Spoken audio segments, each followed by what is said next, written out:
আসসালামু আলাইকুম। আজকে আরেকটা বিষয় নিয়ে কথা বলবো। সত্যি কথা বলতে এই বিষয়টা কিন্তু কোনো পজিটিভ দিক না, জার্মানির একটা নেগেটিভ দিক। স্পেশালি জার্মানির কোনো নেগেটিভ দিক না, এই নেগেটিভ দিকটা হলো আমাদের বাংলাদেশিদের। এবং এই বিষয়টা নিয়ে যদি আপনি পর্যাপ্ত পরিমাণ গবেষণা না করেন অথবা একটু চিন্তা না করেন, তাহলে জার্মানিতে আসার পর এই বিষয়টাই আপনাকে তিলে তিলে ক্ষয় করে দিতে সাহায্য করবে। আপনাকে মানুষ থেকে একটা রাক্ষস বানাতে সাহায্য করবে। আপনি জার্মানির প্লেনে ওঠার আগে এই ব্যাপারটা নিয়ে অবশ্যই একটু ভেবে চিন্তে দেখবেন, কারণ এই কুৎসিত বিষয়টা জার্মানিতে আমাদের বাংলাদেশিদের মধ্যে খুব ব্যাপকভাবে ছড়িয়ে গিয়েছে। তো এই কুৎসিত বিষয়টা কি? এই কুৎসিত বিষয়টা হলো গ্রুপিং। এই গ্রুপিংয়ের সাথে আমরা বাংলাদেশে খুব বেশি পরিচিত, কারণ আমাদের স্কুল, কলেজ, ইউনিভার্সিটি, এমনকি চাকরির স্থানেও আমরা বিভিন্ন সময় গ্রুপিংয়ের সম্মুখীন হয়েছি। এমনকি আমাদের বাংলাদেশের রাজনীতিতে একটা দলের ভিতরেও 100 পরিমাণ গ্রুপিং আছে। তো এই গ্রুপিং পৃথিবীর অনেক দেশে ভালো অর্থে ব্যবহার করা হয়। আমি যেই ইউনিভার্সিটিতে পড়াশোনা করেছি, হকশুলে নিডাররাইন, এইখানে ও গ্রুপিংয়ের ব্যবস্থা আছে এবং এই গ্রুপিংটাকে বলা হয় আলামনাই। মানে যারা এই ইউনিভার্সিটি থেকে চলে গিয়েছে বা ইউনিভার্সিটিতে পড়াশোনা করছে, তারা যেন ইউনিভার্সিটিকে ফিউচারে কিছু দিতে পারে, আর না হোক একটা ফেম দিতে পারে, এই ব্যাপারে ইউনিভার্সিটি বিভিন্ন ধরনের প্রোগ্রাম করে থাকে।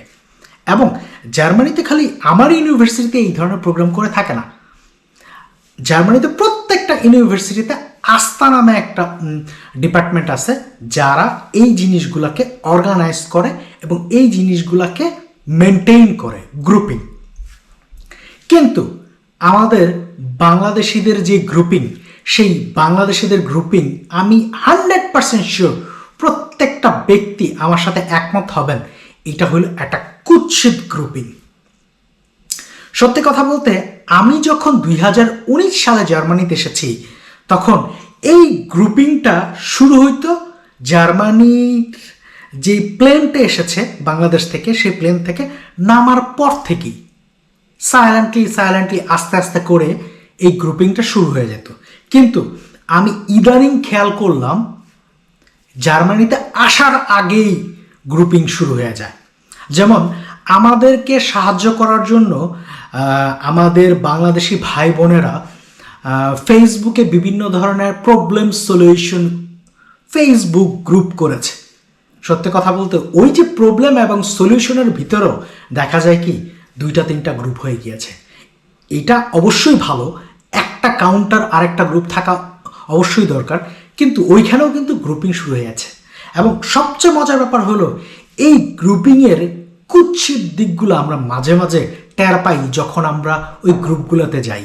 বিভিন্ন ঝগড়া চলে, বিভিন্ন ইস্যু নিয়ে তুমুল ঝগড়া চলে, এবং এমনও ঝগড়া চলেছে যে কিছু মানুষকে ওই ধরনের ফেসবুক গ্রুপ থেকে কিক আউট করে দিয়েছে, এবং তারা সেখান থেকে কিক আউট হয়ে ইন্সপায়ার্ড হয়ে মোটামুটি সেই প্রতিশোধ নেওয়ার জন্য তারা আবার নতুন করে ফেসবুক গ্রুপ গড়ে তুলেছে, এবং তারাও মোটামুটি সফল, তারা একটা বড় কমিউনিটি গড়েছে।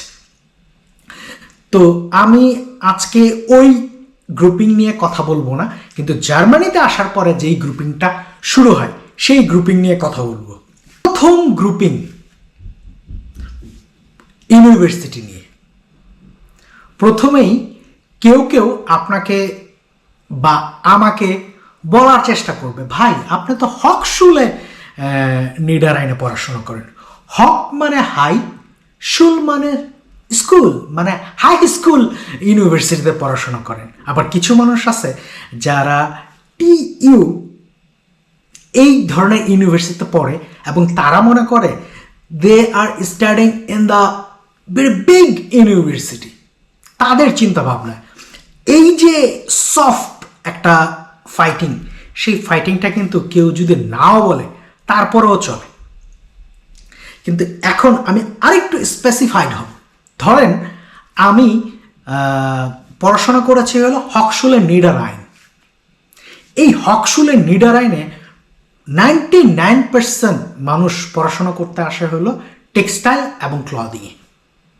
এবং আমরা যেহেতু বাংলাদেশ থেকে এই একটা ইউনিভার্সিটিতে বেশি মানুষ আসছি, যদিও আরও 2টা ইউনিভার্সিটি আছে, একটাতে স্কলারশিপ নিয়ে আসতে হয়, আরেকটাতে মোটামুটি এখন ছেলেমেয়েরা নতুন করে আসতেছে বাংলাদেশ থেকে টেক্সটাইল অ্যান্ড ক্লদিংয়ে, সেটা হলো হফ ইউনিভার্সিটি। আমি যদি এই হকসুলে নিডারাইনের কথা ধরি, এখান থেকে আমরা আসছি, পড়াশোনা করছিল হকসুলে নিডারাইন, কিন্তু এখান থেকে অনেক ছেলেমেয়েরা আসছে বাংলাদেশের যে বুটেক্স থেকে আসছে, আমার শান্তমারিয়াম ইউনিভার্সিটি থেকে আসছে, বিজিএমই থেকে আসছে, তারপর উত্তরা ইউনিভার্সিটি থেকে যারা নতুন ডিপার্টমেন্ট খুলেছে টেক্সটাইলের উপরে তারা আসছে, প্রাইম এশিয়া থেকে আসছে।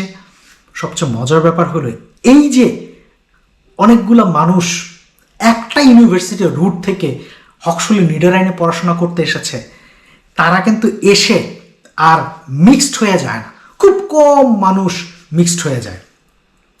এই মিক্সড হওয়ার মধ্যে আমি মনে করি আমি একজন, আমি খুব মিক্সড হয়ে যেতে পছন্দ করি। কারণ হলো আমার গ্রুপিং জিনিসটা আমার কাছে এত ভালো লাগে না।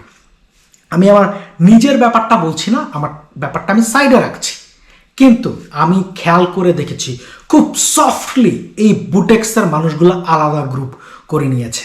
তাদের ভিতরে অনেক চিন্তা যে আমরা হলো বাংলাদেশের সবচেয়ে পুরনো টেক্সটাইল ইউনিভার্সিটি, এই জন্য আমরা হলো এলিট লেভেলের। তারপরে আর একটা গ্রুপ আসতে হলো বিজিএমইতে। সত্যি কথা বলতে এই হকসুলের নিডারাইনে সবচেয়ে বেশি স্টুডেন্ট এসেছিল এই বিজিএমই ইউনিভার্সিটিতে, যেটা এখন বাফটা নামে পরিচিত। আগে ইনস্টিটিউট ছিল, এখন ইউনিভার্সিটি। এইটারও একটা বড় একটা গ্রুপিং আছে এবং এই গ্রুপিং খুবই দৃশ্যমান। এবং সবচেয়ে মজার ব্যাপার হলো নাওয়াডেস আমাদের সেম ইউনিভার্সিটিতে নোয়াখালী টেক্সটাইল, অনেকে এটার নাম দিয়েছে নোয়াখালী গং, তারা মোটামুটি বড় একটা গ্রুপ হয়ে গিয়েছে। তারা এখন মোটামুটি রাজত্ব করছে এবং বিজিএমইকে ছেলে মেয়েদের গ্রুপকে মোটামুটি পাশ কাটিয়ে তারা মোটামুটি সংখ্যাগরিষ্ঠতায় চলে গিয়েছে। এবং এই যে গ্রুপিং, এইটা খারাপ কিছু ছিল না, কিন্তু এইখানে সেটা প্র্যাকটিস হয়। কেমন প্র্যাকটিস হয়, কারা প্র্যাকটিস করে, আমি গ্রুপিংয়ের নামটা বললাম, কিন্তু কারা প্র্যাকটিস করে এটা আমি ডিরেক্ট বলবো না, কিছু প্রাইভেসির ব্যাপার আছে, অনেক কিছু ব্যাপার আছে যে জন্য বলতে পারবো না। কিন্তু এই প্র্যাকটিসটা হয়। আমি একটা আমার ইউনিভার্সিটি উদাহরণ হিসাবে দিচ্ছি। তারা এমনকি পরীক্ষার আগে এক গ্রুপের, এই যে বাংলাদেশের ইউনিভার্সিটি থেকে যারা আসছে তারা একটা যে গ্রুপ হয়েছে, তারা এক গ্রুপের মানুষ আরেক গ্রুপের মানুষকে কোনো পরিমাণ নোট অথবা কোনো সাহায্য করে না। উপরে উপরে সবাই সাহায্য করে, কিন্তু তাদের ইন্টারনাল একটা গ্রুপ আছে, না ওই গ্রুপকে কোনো সাহায্য করা যাবে না। আমি নাম জানি, আমি এবং বলতেও পারি যে কারা কারা এই ধরনের গ্রুপগুলোকে লিড দিচ্ছে। সত্যি কথা বলতে আমার যে ইউনিভার্সিটি, আমি একটা উদাহরণ হিসেবে বলছি, আপনি চাইলে আপনার ইউনিভার্সিটির সাথে এই গল্পটা মিলিয়ে নিতে পারেন, আপনি দেখতে পারেন। কারণ আমি জানি কিছু মানুষের সাথে আমি মিশেছি, তাদের কাছ থেকে খুব করুণ কিছু গল্প শুনেছি। কারণ এই গ্রুপিংয়ের ফলে যাদের গ্রুপটা একটু ছোট, তারা বরাবরই রেসিজমের শিকার হয়। জার্মানিকে অনেকেই খুব রেসিস্ট কান্ট্রি বলে, কিন্তু সবচেয়ে বড় ব্যাপার হলো এই জার্মানিতে আসার পরে আমি দেখেছি আমাদের বাংলাদেশিরাই সবচেয়ে বেশি রেসিস্ট হয়ে যেতে। কারণ কিছু মানুষের করুণ কাহিনী আমি এমনভাবে শুনেছি, সে 2-3 বার সিদ্ধান্ত নিয়েছে সে সুইসাইড করবে। এই গ্রুপিংয়ের নেগেটিভ ইম্প্যাক্টটা এত বেশি। আরেকটা গ্রুপিং হয় হলো স্টুডেন্ট জব নিয়ে। যারা এখানে পড়াশোনা করতে আসে তারা পড়াশোনার পাশাপাশি তাদের লাইফটাকে মেনটেন করার জন্য তারা বিভিন্ন ধরনের চাকরি করে থাকে। আগে 2-3 বছর আগে যারাই আসতো প্রত্যেকেই কিছু না কিছু মানে একটু অর্জন, আমাদের কিছু নিম্ন মানসিকতার মানুষ এটাকে নাম দিয়েছে কামলা জব, কিন্তু আমি পার্সোনালি এটা নাম দিয়েছিল লাইফ সেভিং জব। কেন? কারণ এই জবগুলা জার্মানিতে টিকে থাকতে সাহায্য করে, মানে লাইফটাকে টিকিয়ে রাখে, সেই জন্য আমি নাম দিয়েছি লাইফ সেভিং জব। তো এই জবের একটা ক্যাটাগরি আছে। একটা ক্যাটাগরি হলো যে কিছু মানুষ এসে অথবা বাংলাদেশ থেকেই সে ট্রাই করে এখানে কোনো একটা ভালো কোম্পানিতে স্টুডেন্ট জব পেয়ে যায়, মানে তার রিলেটেড জবটা পেয়ে যায় এবং সে মোটামুটি ভালো একটা ইনকামও করে। মজার ব্যাপার হলো এই ধরনের জব যারা পায় তাদের আলাদা একটা গ্রুপ হয়ে যায়। কেন যেন প্রথমে তার ইউনিভার্সিটি, বাংলাদেশ থেকে যে ইউনিভার্সিটিটা বিলং করতো সেই ইউনিভার্সিটিতে সেই গ্রুপেটা ছিল, কিন্তু সে যেহেতু এখন একটু মোটামুটি কুলীন সম্প্রদায়ের দিকে মোটামুটি আঁকা বাঁকা করে উপরের দিকে বায়বীয় পদার্থের মতো উপরে উঠে যাচ্ছে, সেই জন্য সে তার একটা গ্রুপ করে ফেলে যারা এই ধরনের জব করে, তাদের সাথে সে গ্রুপ মেনটেন করে। আপনি খুব ভালো করে শুনবেন আপনি জার্মানিতে আসার পরে, গ্রুপ মেনটেন। সবাই তো এই কুলীন সম্প্রদায়ের মতো বা নব্য কুলীন সম্প্রদায়ের মতো স্টুডেন্ট জব পায় না, তাদেরকে লাইফ সেভিং জব করতে হয়। এইটার ভিতরে আবার দুইটা পার্থক্য আছে। অনেক সিটিতে অ্যামাজন নাই, জালান্ডো নাই, বা বিভিন্ন ধরনের লাগার নাই, ওয়্যার হাউস নাই, যেখানে ইচ্ছা করলে মোটামুটি একটু ভালো বেতনে চাকরি করা যায়। ভালো বেতন বলছি কেন? কারণ পার ঘন্টা একটু বেশি পাওয়া যায়, 14 টাকা 15 টাকা পাওয়া যায়। যারা রেস্টুরেন্টে চাকরি করে, ধরেন ম্যাকডোনাল্ডস, বার্গার কিং বা বিভিন্ন ধরনের রেস্টুরেন্টে কাজ করে, তাদের একটা গ্রুপ, তাদের পার আওয়ার যে স্যালারিটা সেটা বরাবরই খুব কম, একেবারে সর্বনিম্ন যেই মজুরিটা সেটাই তারা দিয়ে থাকে। তো এই যে দেখেন, এক স্টুডেন্ট জব মানে লাইফকে সেভ করার জন্য, মানে স্টাডি টাইমে যে জবটা করতে হয় সেখানে কিন্তু 3টা ক্যাটাগরি হয়ে গিয়েছে, এবং এই 3টা ক্যাটাগরিতেই মোটামুটি তারা সবাই গ্রুপটাকে মেনটেন করে। যারা অ্যামাজনে চাকরি করে তারা যেমন একটা গ্রুপ মেনটেন করে, যারা ম্যাকডোনাল্ডস, বার্গার কিং বা বিভিন্ন রেস্টুরেন্টে কাজ করে তাদের একটা গ্রুপ মেনটেন করে। তো এই গ্রুপের কারণেও কিন্তু অনেকের মন খুব বিষিয়ে থাকে, অনেককে খুব খারাপভাবে অপমান করা হয়। অবশ্যই মজা থাকবে, হাসি থাকবে, ঠাট্টা থাকবে, তামাশা থাকবে, তাই বলে কিছু মানুষকে মোটামুটি একেবারে আবর্জনার স্তূপে ফেলে দিতে হবে, এটা কিন্তু হইতে পারে না, এবং এইটাই কিন্তু হয় এই গ্রুপিংয়ের ফলে। আরেকটা বড় গ্রুপিং কমিউনিটি, কারণ প্রত্যেকটা সিটিতেই মোটামুটি কিছু না কিছু বাংলাদেশিরা থাকে। বেশিরভাগ মানুষ স্টুডেন্ট হিসাবে এখানে আসে, তারা মোটামুটি 2-3 বছর ওই সিটিতে থাকে। যারা আগে এসেছে, যারা সিনিয়র, তারাও কিছু মানুষ থাকে।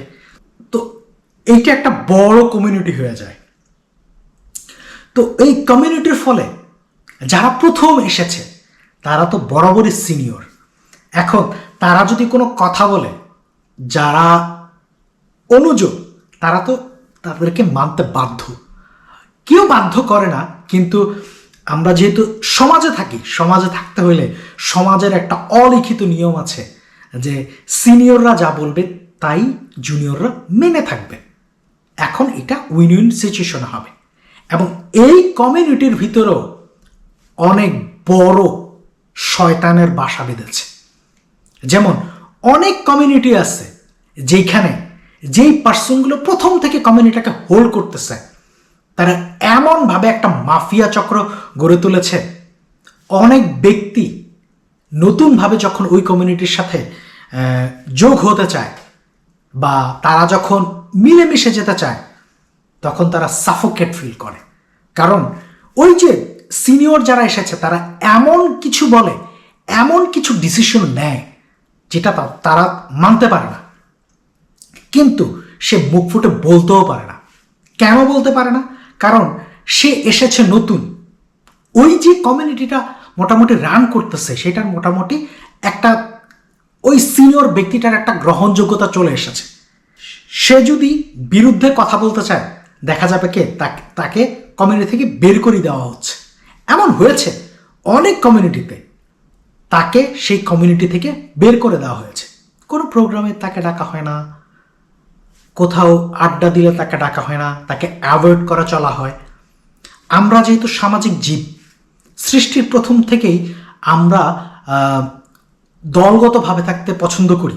সেই জন্য আমাদের মাঝে মাঝে প্রয়োজন আমার নিজস্ব ভাষাভাষীর সাথে কথা বলা, আমার দেশের মানুষের সাথে কথা বলা। সেই জন্য সে এগুলো মুখ বুঝে সহ্য করে। আমি শুধু খালি একটা উদাহরণ দিই। একটা কমিউনিটি আমি চিনি যেখানে সিনিয়র যে ব্যক্তি, সেই ব্যক্তির সাথে ভারতীয় কিছু মানুষের খুব ভালো সম্পর্ক।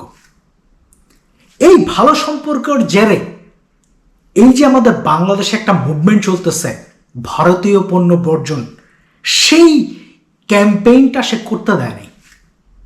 কেউ কেউ কথা তুলেছে, কিন্তু তার মোটামুটি পাওয়ারের ফলে এই যে একটা ক্যাম্পেইন চলতেছে বাংলাদেশে, ভারতীয় পণ্য বর্জন, দেশীয় পণ্য ব্যবহার, কেন এই ধরনের ক্যাম্পেইন করা হচ্ছে?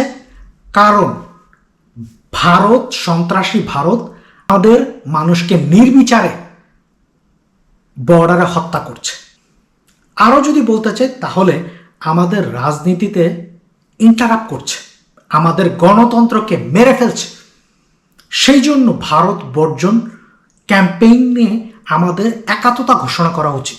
কিন্তু এই যে কিছু কমিউনিটির মানুষের ভারতের কিছু বন্ধুবান্ধব আছে, তাদের সাথে ভালো সম্পর্ক আছে, সেই জন্য কিন্তু এই ধরনের যেই একাত্মতা ঘোষণা, ভারত বর্জন, এটা নিয়ে কিন্তু কোনো ধরনের জার্মানি থেকে স্টুডেন্টদের মধ্য থেকে কোনো পরিমাণ ক্যাম্পেইন আপনি দেখতে পারবেন না, যেটা হওয়া উচিত ছিল।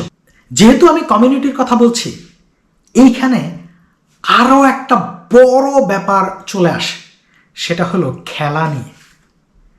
দেখুন, আমরা বাংলাদেশি যারা আছি তারা ফুটবল এবং ক্রিকেটকে খুব পছন্দ করি, এবং বাংলাদেশের অনেক মানুষ পাকিস্তানের ক্রিকেটকে সাপোর্ট করে। বাংলাদেশের অনেক মানুষ ভারতীয় ক্রিকেটকে সাপোর্ট করে। একটা স্পোর্টস, এইখানে 1971-এ পাকিস্তান আমাদের সাথে কি করেছিল বা ভারত আমাদের সাথে কি করেছে, সেইটা আসলে মুখ্য বিষয় না।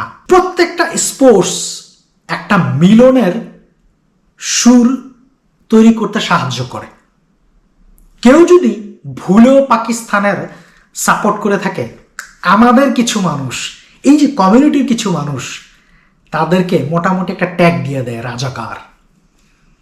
1971 সালে এর বাবা মারাই রাজাকার ছিল, সেই জন্য আজকে তারা পাকিস্তানের স্পোর্টসকে সাপোর্ট করে। আবার যারা ভারতের সাপোর্ট করে, ভারতের ক্রিকেটের সাপোর্ট করে, যেমন আমিও একটা সময় ভারতের ক্রিকেটকে প্রচুর সাপোর্ট করতাম, এখন আমি শুধু বাংলাদেশের ক্রিকেটকে সাপোর্ট করি।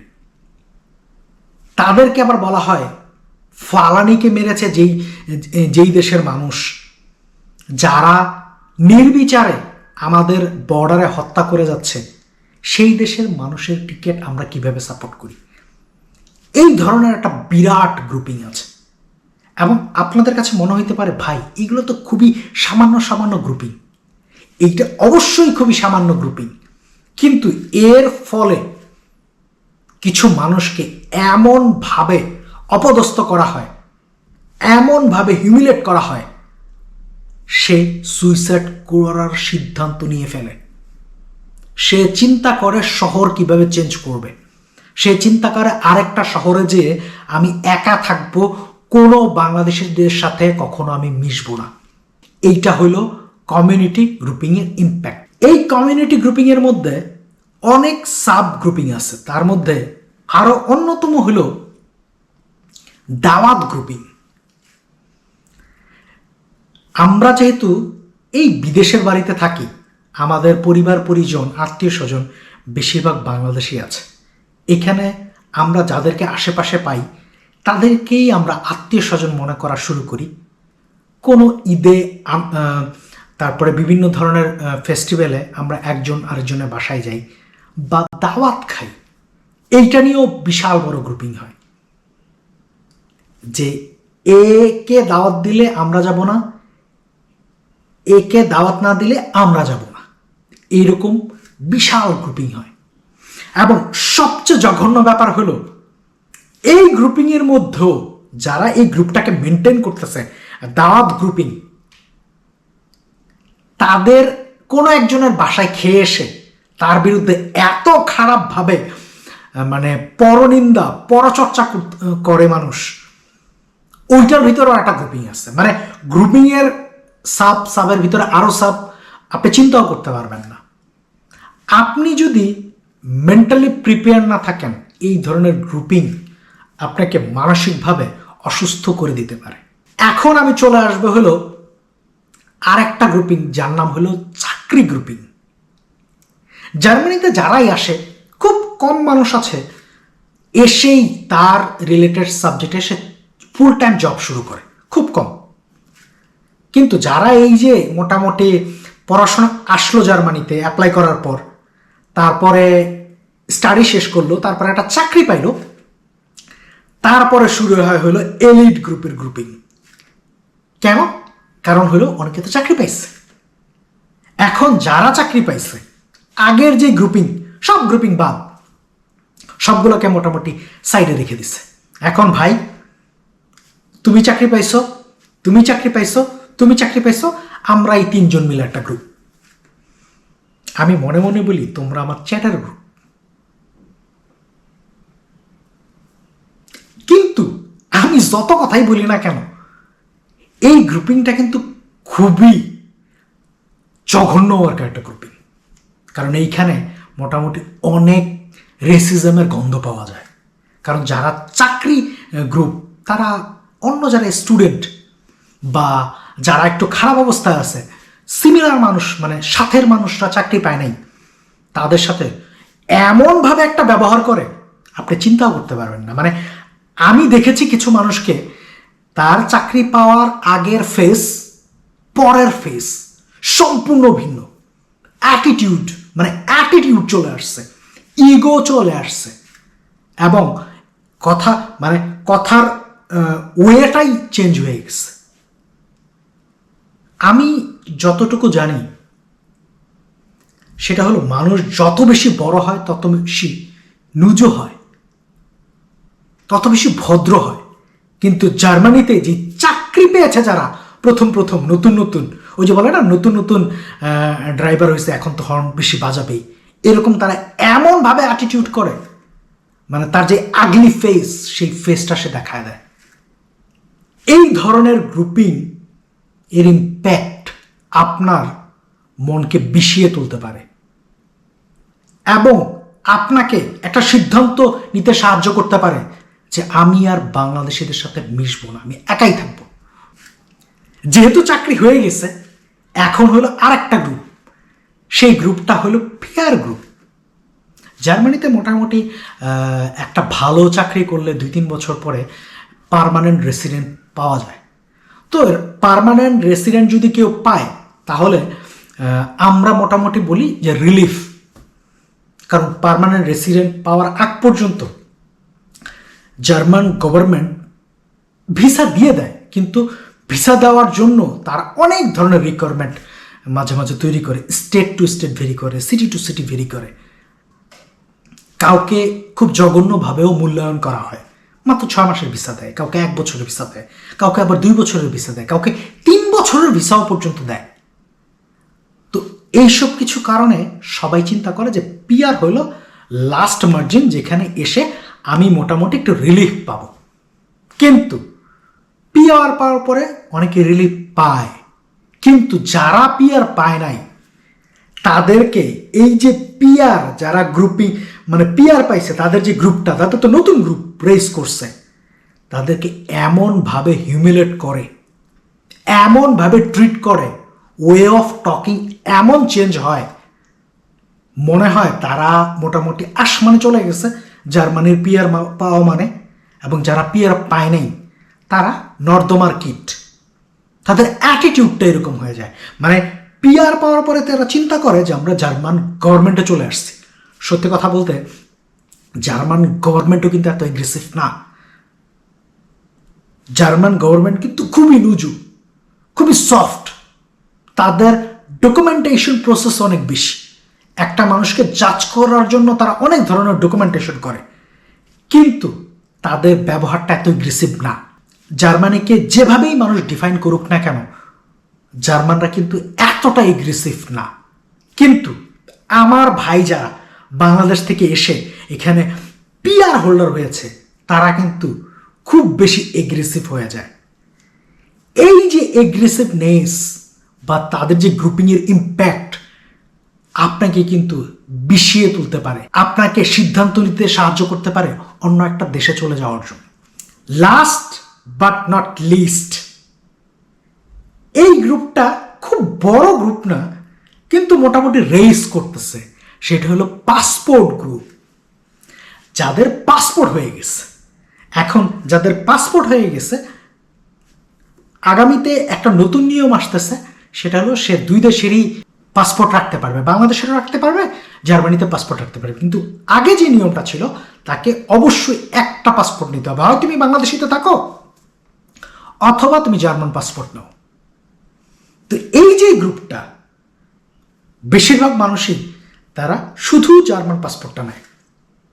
যেহেতু জার্মান পাসপোর্ট হয়ে গেছে, তার বাংলাদেশের সাথে কোনো রিলেশন নাই। এখন তার যেই ব্যবহার, আমি যেই ব্যবহারগুলোকে এত হাইলাইট করতেছি, এটা কিন্তু সে এমনভাবে করে না। তারা পার্টিকুলার ওয়েতে কিছু ছোট ছোট জায়গায় এই ব্যবহারগুলো করে। সবাই এই ব্যবহার ধরতে পারবেন, আপনি তার সাথে নর্মাল মানুষের মতোই মিশতে পারবেন, কিন্তু আপনি যত কাছে যাবেন তত বুঝতে পারবেন তার আগলিনেসটা আপনি দেখতে পারবেন। এদের ভিতরে এমন একটা ভাব, তারা জন্মসূত্র হলো জার্মান। আর যারা এখন বাংলাদেশি পাসপোর্ট হিসাবে আছে, তারা হলো নর্দমার কিট। তাদেরকে তুচ্ছ তাচ্ছিল্য থেকে শুরু করে কথা দিয়ে যতভাবে হেয় করা যায়, বুলিং করা যায়, এইটা কিন্তু করে থাকে আমাদের বাংলাদেশের অনেক ভাইরা। আমি ভিডিওর শেষের দিকে চলে এসেছি। আমি এইটা বলছি না এর মধ্যে ভালো মানুষ নেই, অবশ্যই অনেক ভালো মানুষ আছে, কিন্তু সত্যি কথা বলতে খারাপ গ্রুপিংয়ের প্র্যাকটিসটাই বেশি। আমি ছোটবেলাটা কথা শুনেছিলাম, কাক সারা জীবন চেষ্টা করেও যদি তার পালকে ময়ূরের পালক লাগায়, তারপরেও কিন্তু কাক কখনো ময়ূর হয়ে যায় না, কাক কাকই থাকে। আমি উদাহরণটা অন্যভাবে বলতে চাই না, শুধু খালি এইটুকু বলতে চাই, আমরা যারা বাংলাদেশ থেকে জন্ম নিয়ে এই জার্মানিতে এসেছি, আমরা পাসপোর্ট পাওয়ার পরেও সারা জীবন বাংলাদেশেই থাকব।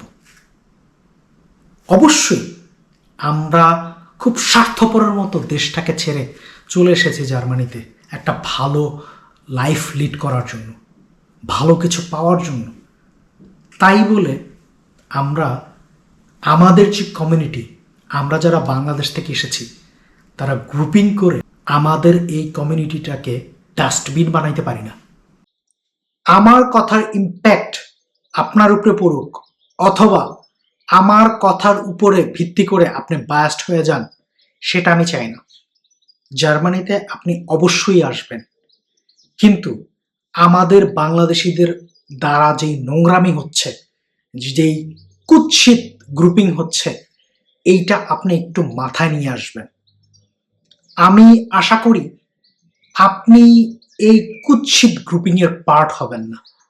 আমরা হয়তো নতুন একটা গ্রুপিং শুরু করব, যেটা হলো ভালো গ্রুপিং, যেখানে মোটামুটি কমিউনিটি ডেভেলপ করা যায় এবং কাউকে ইনফ্লুয়েন্স করা যায় যে তুমি জার্মানির গুড কালচারটা নাও, জার্মানি থেকে যেই ভালো কিছু শেখার আছে সেটা নাও। কাউকে হিউমিলেট করা, কাউকে ছোট করা, এইটা কোনো ভালো মানুষের কাজ হইতে পারে না। আজকে হয়তো আপনি খুব ভালো একটা জব পেয়েছেন, তাই বলে যেই মানুষটা জব পায় নাই তাকে আপনি হিউমিলেট করতে পারেন না, তাকে ছোট করে কথা বলতে পারেন না। আপনি এমন কিছু হয়ে যান নাই। আপনি আমি স্বার্থপরের মতো বাংলাদেশ থেকে চলে এসেছি এবং স্বার্থপরের মতো আমরা বাংলাদেশের পাসপোর্টটাকে ফেলে দিয়ে জার্মান পাসপোর্ট গ্রহণ করছি। কারণ বাংলাদেশটাকে কিছু মানুষ নরক বানিয়ে ফেলেছে। কিন্তু সেই নরকের কিছু ব্যবহার আমরা যদি এই জার্মানিতেও নিয়ে আসি সাথে করে, প্লেনে করে, তাহলে তার কোনো লাভ হইল না। আপনি একটা উচ্চ শিক্ষায় উচ্চশিক্ষিত হচ্ছেন, আপনার যেই কথা, আপনার কথার যে ইম্প্যাক্ট, সেটা যেন ভালো হয়। আপনারা যারা জার্মানিতে আসার চিন্তা করছেন, এই জিনিসগুলো অবশ্যই মাথায় রেখে আসার চেষ্টা করবেন। কারণ এই জার্মানিতে বলেন, ইউরোপের অন্য কোনো দেশে বলেন, খুব বেশি বাংলাদেশিরা নাই, কিন্তু বেশিরভাগ মানুষই একাকিত্ব জীবন যাপন করে। বড়জোর তার একটা আপন বউ আছে আর 2টা আপন সন্তান আছে, তারপরে কিন্তু সে একাই থাকে। আমাদের যে বাংলাদেশের যে কালচার, আমরা মফস্বলে বড় হয়েছি বা যারা শহরে বড় হয়েছি, যারা গ্রামে বড় হয়েছি, আমাদের কাউকে না কাউকে লাগে একটু কথা বলার জন্য। কিন্তু আপনি আমি যদি ব্যারিয়ার তৈরি করে দিই যে আমি এখন চাকরি পেয়েছি, আমি শুধুই কথা বলবো চাকরিওয়ালাদের সাথে, আমি পাসপোর্ট পেয়েছি জার্মানির, আমি শুধুই কথা বলবো পাসপোর্টওয়ালাদের সাথে, তাহলে আপনার জায়গাটা নিকৃষ্ট জায়গায় শোভা পায়। যারা এখনো জার্মানিতে আসেন নাই, আপনারা এই জিনিসগুলো মাথায় রাখবেন এবং গ্রুপিং করবেন না, এটাই আশা করি। এবং এই ভিডিওর সকল কন্টেন্ট বা আমি যেই কথাগুলো বলেছি, সেটা আপনি এক কান দিয়ে ঢুকিয়ে আরেক কান দিয়ে বের করে দেন। কারণ না হলে আপনি আমার মতো চিন্তা করতে থাকবেন। আল্লাহ হাফেজ।